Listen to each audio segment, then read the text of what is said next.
Hello, welcome everybody. We are out of review 5 now and we are into lesson 181, which is our next 20 lessons.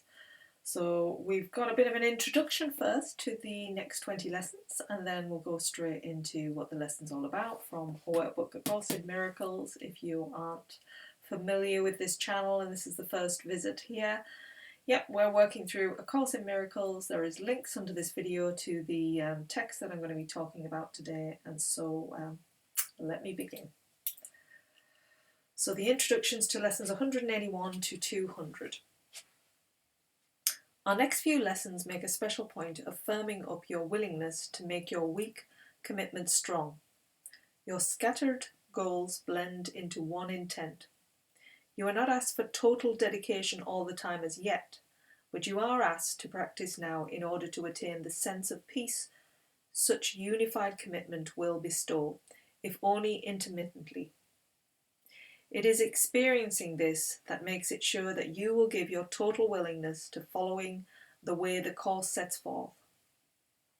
Our lessons now are geared specifically to widening horizons and direct approaches to the special blocks that keep your vision narrow and too limited to let you see the value of our goal. We are attempting now to lift these blocks, however briefly. Words alone cannot convey the sense of liberation which their lifting brings, but the experience of freedom and of peace that comes as you give up your tight control of what you see speaks for itself. Your motivation will be so intensified that words become of little consequence. You will be sure of what you want and what is valueless. And so we start our journey beyond words by concentrating first on what impedes your progress still. Experience of what exists beyond defensiveness remains beyond achievement while it is denied. It may be there, but you cannot accept its presence. So we now attempt to go past all defenses for a little while each day. No more than this is asked, because no more than this is needed. It will be enough to guarantee the rest will come. So it is really now about doing the practice and getting the experience. So really having that willingness to experience something within the day, some kind of, just have that willingness whenever you can, in the morning or the evening for those 2 longer practice periods if you can, and then on the hour, every hour. If you can bring a moment of release from this ego mind, then you're getting there each step towards just the release of experiencing that, then you are on the right track. So here we go with lesson 181. I trust my brothers, or you could say sisters, who are one with me. Trusting your brothers is essential to establishing and holding up your faith in your ability to transcend doubt and lack of sure conviction in yourself. When you attack a brother, you proclaim that he is limited by what you have perceived in him. You do not look beyond his errors. Rather, they are magnified, becoming blocks to your awareness of the self that lies beyond your own mistakes and past his seeming sins as well as yours. Perception has a focus. It is this that gives consistency to what you see. Change but this focus, and what you behold will change accordingly. Your vision now will shift to give support to the intent which has replaced the one you held before. Remove your focus on your brother's sins and you experience the peace that comes from faith in sinlessness. This faith receives its only sure support from what you see in others past their sins. For their mistakes, if focused on, are witnesses to sins in you, and you will not transcend their sight and see the sinlessness that lies beyond. So you have a real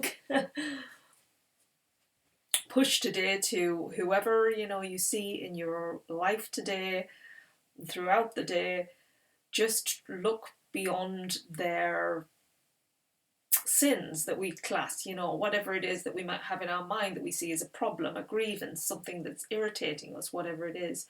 We're trying to look beyond that so that we can see their light. And if we see the light in them, we see it in ourselves as well, because it's almost like they are just reflecting what we see within ourselves, the problems within ourselves. They're just showing that up. That's why we get agitated with it, because it shows something within us that we're agitated with. And really, we have to realize that we are the light, we are the source of light, and that anything we see separate to that is the illusion. So our willingness today is to, for as little as you can, just have 5 minutes, if you can, just giving that focus on somebody and saying, I'm going to see the light in them, even though they're irritating me, I will choose in this 5 moments to see beyond that, so that you can have that experience. So changing the way we've always operated, You're so used to operating in this manner, you're trying to change your mind into another way of being. So really give it the time today to say, okay, they might be causing me problems in my life, but I am willing to give 5 minutes of my time to see beyond this today and to see their light, because there is a light within me, and I know there's a light within them, and I want to see that today. So just put that faith in yourself, you're going to see it, and wait for the experience to unravel.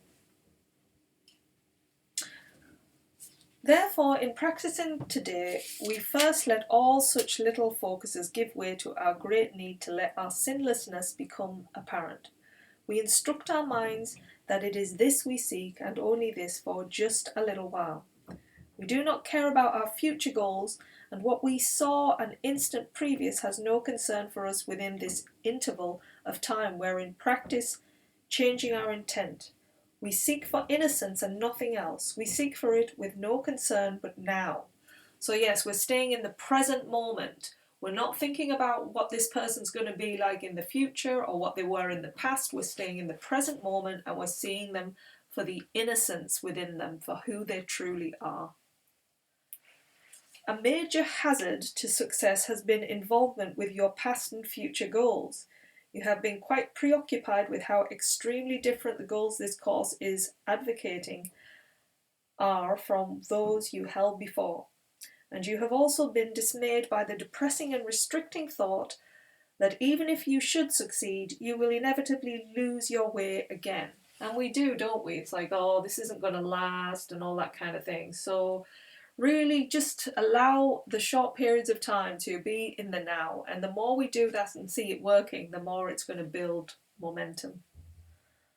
So how could this matter? For the past is gone, the future but imagined. These concerns are but defences against present change of focus in perception, nothing more. We lay these pointless limitations by a little while. We do not look to past beliefs, and what we will believe will not intrude upon us now. We enter in the time of practicing with one intent, to look upon the sinlessness within. We recognise that we have lost this goal if anger blocks our way in any form, and if a brother's sins